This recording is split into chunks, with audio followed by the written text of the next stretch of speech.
Last season, rebounding was troublesome. This season seems not to be.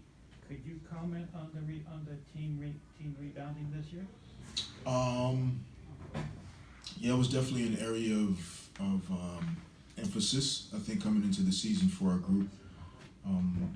Just in studying the team from previous years, seeing that it had been an issue and a challenge. The team making good efforts defensively, but not being able to finish it off with the rebound. And, there are combinations of reasons, personnel, etc. We're a much bigger team, in my opinion, in terms of the way our roster is constructed. And we're trying to, do some things defensively that keep us in positions to get more rebounds as a group. There have been some nights, where the other team's gotten too many offensive rebounds, but when our effort and energy is there, we seem to do a pretty good job. Second on the right. Hey, Coach Cameron Buford, LA News Observer.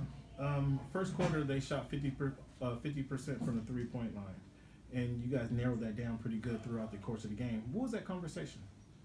Just continuing to stick with our defensive principles and the way we always want to try and close our paint first. It's tempting when a team is making threes. At halftime they made 10 baskets, 7 of those 10 were threes, and it's tempting to get really nervous about the threes going in, and then everybody starts to hug who they're guarding, and then all of a sudden they're getting layups. And so we just tried to remind our players to not overthink the fact that they're making some threes. They're making some of those because you're doing such a great job closing the lane, rotating, making it hard to get into the paint. And you can't take everything away from professional basketball teams. They're going to score somehow. Sure. And we just feel like making teams score as far away from the basket as possible at times is the best thing. Pavy here with H&B Media. Derek, can you just talk about your help defense tonight? I felt like you guys were really, really connected. Like even if one person got beat, somebody else had their back. Can you just speak to that? Yeah, it's an area that we've tried to work at a lot over the last week as we've gotten a chance to practice more with Candace back in the lineup and Elena Beard and starting to get healthier before Alexis went down a couple of days ago. Just working on some of those things and defense really is a lot about communication and trust. And I think it's taken getting some reps as a group, in particular with Candace out there and the way she can captain our defense, from below. And they're continuing to learn how to trust each other, that somebody's going to have their back if they go and do the right thing. And that takes some time. And, we showed some of that today, as well as a couple nights ago against Vegas. And now for all of our hard work, and we're starting to look like a basketball team, and we get a week off now. So we'll see if we can maintain this a week from now. In the middle there. Sports Guy David for Fantasy Sports Cape. You guys shot a hair below 50% from the field and 43% or 41.7 from three-pointer and 93 from the free throw. Can you speak of that without a shoot around? How you get the guys or the ladies in rhythm?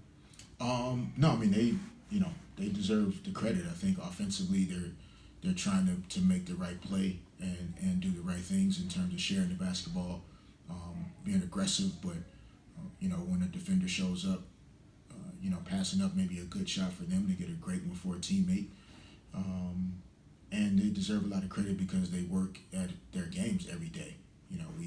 We ask them to come in early and get player workouts in before the team practice starts, so that when the game comes, they can do those things. And so even on a day where we don't have shoot around, they have assigned times that they go out on the court and get prepared for the game. And again, I think that's another thing that our players are finding a rhythm in, and how to get ready to play every night.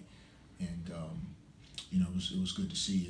And we're being able to play a couple home games this week was good too. I mean, we'd only played 3 home games, I think, prior to this week. So this can be a place where we can be really good, and I think our players are getting more comfortable here at Staples Center. John W. Davis with W Insider. Coach, I talked to Candace about this, and you kind of touched on it, but I'd like you to expand upon it, if we're talking about having a week off, how do you maintain the momentum you have? Because, you know, you have a lot of players who are working their way back from different things, injuries or being out, personal, and just a lot of different things. So how do you maintain that during this week and just keep this momentum going? Yeah, no, it's challenging. You know, I remember as a player, even playing on teams in the postseason, that if you swept or got finished and then you had to wait a week before the next round started, it's hard, you know, to maintain the level of I think adrenaline and intensity and passion that it takes to compete in a game.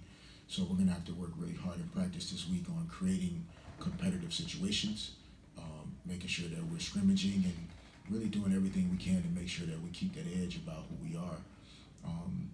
But that was also one of the things about the W that I liked when assessing the opportunity to coach here is that they're kind of like these little mini pockets of seasons all within the 34 games, you know, where you play 5 games in 10 days and then you have a few days and then a game and then you have a week and then another game.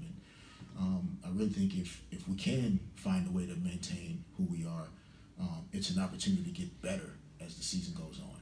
And I think for us, with the injuries and some of the things that we're battling, unique to our group, we have a chance to continue to improve week by week. And, you know, this coming week is an opportunity for us to level up. Thank you. Rico? Rico Cabrera, so